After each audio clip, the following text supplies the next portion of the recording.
Hello everyone. आपका अभी cooperate accounting का एग्ज़ाम आने वाला है, तो उसके लिए आज हम डिस्कस करने वाले हैं जो भी इम्पोर्टेंट क्वेश्चंस। अब कुछ नहीं पढ़ा है तो सिर्फ इन क्वेश्चंस को कर लो, एटलीस्ट पासिंग मार्क्स तो आ जाएंगे।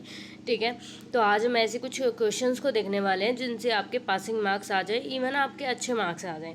तो हमेशा जब भी आप क्वेश्चंस को देखो उससे पहले अपना सिलेबस देखो कि सिलेबस क्या है। कॉलेज एग्जाम में सिलेबस देखना बहुत ज़्यादा इंपॉर्टेंट होता है। तो सबसे पहले हम सिलेबस देखते हैं कॉर्पोरेट अकाउंटिंग का। ठीक है, ये हमारा subject BCom program, BCom honours दोनों कोर्सेज में है सेकेंड सेमेस्टर में। तो अभी इसका सिलेबस देखते हैं कॉर्पोरेट अकाउंटिंग का।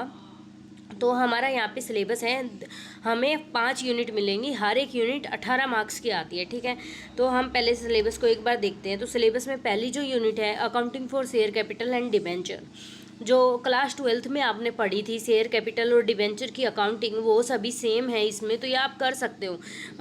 क्लास 12th वाली बुक थोड़ी बहुत रिवीजन करनी है, then you can do this. Okay, यहाँ पे देखो bonus share, right share, share capital, ESOP, type of share, ये सब कुछ। और यहाँ से थ्योरी क्वेश्चन तो कर ही लेना। ठीक है, जैसे टाइप ऑफ शेयर कितने होते हैं, डिबेंचर्स के कितने टाइप होते हैं, एक दो एंट्री कर लेना तो ऐसा हो जाएगा, ये भी ख़त्म। उसके बाद हमारी यूनिट 2 आती है। यूनिट 2 के सिलेबस की बात करें तो यहाँ पे है फाइनेंशियल स्टेटमेंट, जो आपकी क्लास 12th में बुक नंबर 3 थी, थर्ड जो बुक थी वो है ये बुक।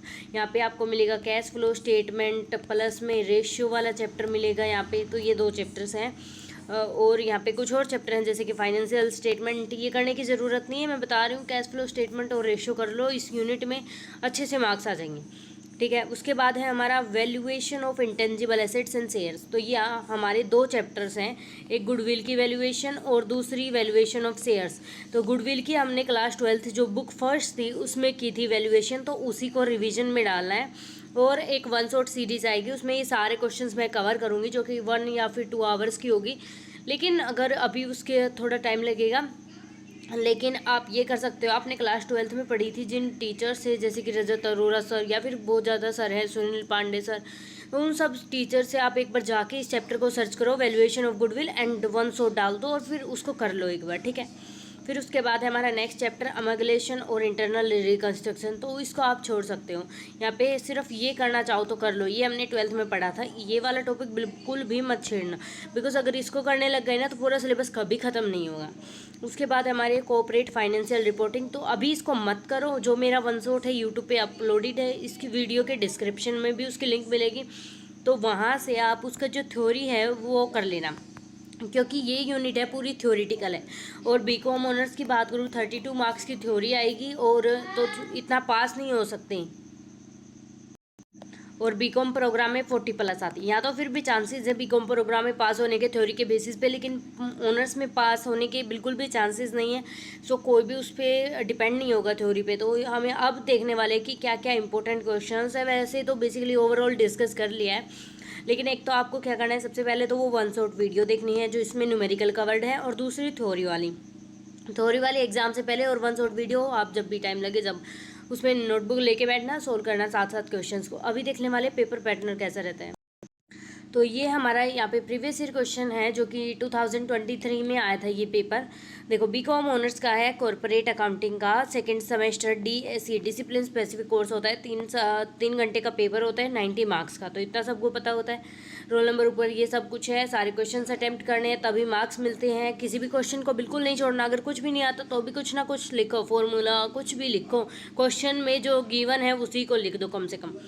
ठीक है, और फिर यहाँ पे सिंपल कैलकुलेटर आपको अलाउड है, साइंटिफिक कैलकुलेटर नहीं लेके जाना। ठीक है, अभी हमारे पास है ये। तो फर्स्ट क्वेश्चन यहाँ पे है, इसका पार्ट ए है। यहाँ पे हमें क्या बनाना है, नोट्स टू अकाउंट्स गिवन है, हमें सब कुछ गिवन है। यहाँ पे हमने क्या करना है, शेयर की एंट्री करनी है। ठीक है, तो यहाँ पे शेयर की एंट्री के लिए पहले ही बताया था कि आपने क्लास जो 12th है उसमें देखा था शेयर की कैसे एंट्री होती है, जर्नल ट्रांजेक्शन्स। तो कुछ एंट्री सीख लो और कुछ भी अमाउंट डाल के उसमें कर देना। 12 मार्क्स का क्वेश्चन है। फिर है buy back of share 3 condition, इसकी टेंशन मत लो, थ्योरी की जो 1 शॉट है वो देखो। ठीक है, सेबी की गाइडलाइंस यहाँ पे इशू ऑफ बोनस शेयर के लिए। देन हमारा यहाँ पे है ये हमें ट्रांजेक्शन करनी है DRR की और DRI की क्रिएशन की, डिबेंचर से रिलेटेड। उसके बाद हमारे पास है ये हमें फाइनेंशियल स्टेटमेंट गिवन है। यहाँ पे हमें स्टेटमेंट ऑफ प्रॉफिट लॉस भी गिवन है, हमें निकालना क्या है, यहाँ पे कैश फ्लो स्टेटमेंट बनाना है। ठीक है, कैश फ्लो स्टेटमेंट बना। नेक्स्ट क्वेश्चन में हमें क्या करना है, नेक्स्ट क्वेश्चन है हमारा ये, इसमें हमें बनाना है provision for income tax account और जो भी ये liability for taxation TDS account, ये सारी चीज़ें बनानी है। देन उसके बाद हमारा नेक्स्ट क्वेश्चन है और का पार्ट ए, उसमें हमें करना है इनकम यहाँ पे रेशियोज़ निकाले। मैंने बताया रेशियोज़ इंपॉर्टेंट है, तो ये रेशियोज़ के सबके फॉर्मूले याद कर लो जितने रेशियो यहाँ पे मेंशन है, क्योंकि यही 6-7 रेशियो जिनसे क्वेश्चन आने हैं, ज़्यादा रेशियोज़ नहीं आते, यही हैं। तो इन सभी रेशियोज़ के फॉर्मूले याद करो, जैसे inventory turnover, debt equity ratio और ये सारे जो भी। उसके बाद हमारे पास बी पार्ट है इसका, यहाँ पे हमें पूछा हुआ है कि स्टेटमेंट बनानी है चेंज इन इक्विटी, ठीक है। उसके बाद हमारा क्वेश्चन नंबर 3, इसमें हमें ये सारी चीज़ें गिवन है। यहाँ पे हमें पूछा है value of share, valuation of shares. तो मैंने बोला ये मत करो बिकॉज उसके और में आएगा आपका, ये बी पार्ट है, बी पार्ट में भी हमें पूछा गया कैलकुलेट वैल्यू ऑफ गुडविल, तो आप ये कर लो, 9 मार्क्स आपके पक्के हैं। वैल्यूएशन ऑफ गुडविल जो कि 12th में पढ़ा भी था। उसके बाद कॉर्पोरेट ब्रांड अकाउंटिंग क्या होती है और उसके मेन इश्यूज़ क्या हैं, ये 5th यूनिट। देन उसका बी पार्ट है, उसमें कैलकुलेट इकोनॉमिक वैल्यू एडिड, ठीक है, ये एक बार देख लेना, ये इंपॉर्टेंट है। उसके बाद क्वेश्चन नंबर 4 में है हमारे पास, यहाँ पे हमें एक्वाइजेशन से रिलेटेड एंट्री पास करनी है, डोंट डू दिस क्योंकि ये सिलेबस में कंप्लीट नहीं होगा। फिर बी में हमारे पास है, यहाँ पे ये हमें सारी चीज़ें गिवन है, इसकी PDF चाहिए तो डिस्क्रिप्शन में मिल जाएगी। जर्नल एंट्रीज पास करनी है, रिकन्स्ट्रक्शन अकाउंट बनाना है तो इसको कर लेना। फिर उसके बाद और का पार्ट है, यहाँ पे हमारे पास फिर क्वेश्चंस है, यहाँ पे हमें करना है number of share, equity preference shares निकालने हैं, देन लेजर अकाउंट्स बनाने और जर्नल एंट्री पास करनी है करुणा लिमिटेड के अकाउंट में। 18 मार्क्स का क्वेश्चन है, डायरेक्टली आया हुआ है।